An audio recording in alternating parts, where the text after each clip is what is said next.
Hi, എല്ലാവർക്കും ഒരു പുതിയ വീഡിയോയിലേക്ക് സ്വാഗതം. സാധാരണ കൊടി കളന്ന് കെട്ടുന്ന സമയമാണിത്. മുരിക്ക് വെട്ടി കൊടി കെട്ടുന്ന സീസണാണിത്. നമ്മൾ ചെയ്യുന്നത് കയർ ഉപയോഗിച്ചാണ് കെട്ടുന്നത്. കയർ കെട്ടുമ്പോൾ ഒന്നുകിൽ അത് ചെതലെടുത്ത് കളയും, അല്ലെങ്കിൽ അണ്ണാൻ അത് കൊണ്ടുപോകും. കൊണ്ടുപോയി അത് കൂട് കൂട്ടും. യാതൊരു വിധത്തിലും കൊടിയുടെ കണ്ണിക്കും കേടില്ല.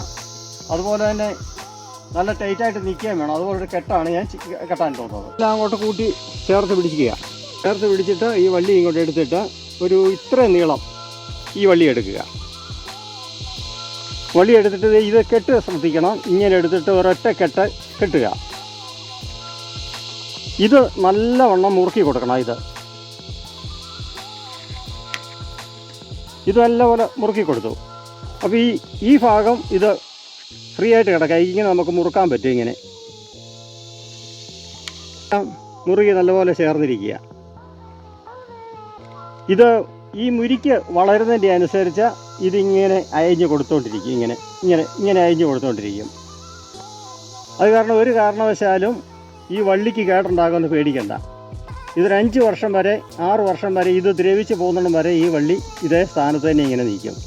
നമ്മൾ പിന്നീട് അഴിച്ച് കെട്ടേണ്ട ആവശ്യം പോലും ഉണ്ടാകുന്നില്ല. ഇത് ഫ്രീ ആയിട്ട് ഇങ്ങനെ ഓടുന്നതാണ്. ഈ കെട്ട് വളരെ ശ്രദ്ധിച്ച് വേണം ചെയ്യാൻ. ഇത് നല്ലപോലെ ടൈറ്റ് ആയിരിക്കണം ഈ ഭാഗം കെട്ടുന്നത്. അത് കഴിഞ്ഞ് ഇതാണ് സാവധാനം അത് മുറുക്കി കൊടുക്കുക. ഇതിപ്പോൾ ഓക്കെ, ഇത് നല്ല ടൈറ്റ് ആയിരിക്കുക. പിന്നീട് ഒരു കാര്യം കൂടെ ശ്രദ്ധിക്കാനുള്ളത്, ഈ വള്ളിയാണ് നമ്മൾ കട്ട് ചെയ്ത് കളയുന്നത്. കട്ട് ചെയ്യുമ്പോൾ ഒരു ഇത്രയും നീളത്തിൽ കട്ട് ചെയ്തേക്കണം.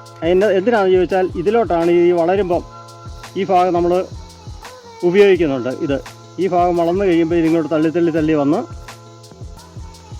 എത്ര വണ്ണം വെച്ചാലും ഈ കൊടിയുടെ കണ്ണി പോവുകയില്ല. ഇത് ടൈറ്റ് ആകത്തുമില്ല. ഈ കെട്ട് അതുപോലെ നിൽക്കും. കൊടിക്ക് യാതൊരു കുഴപ്പമില്ല.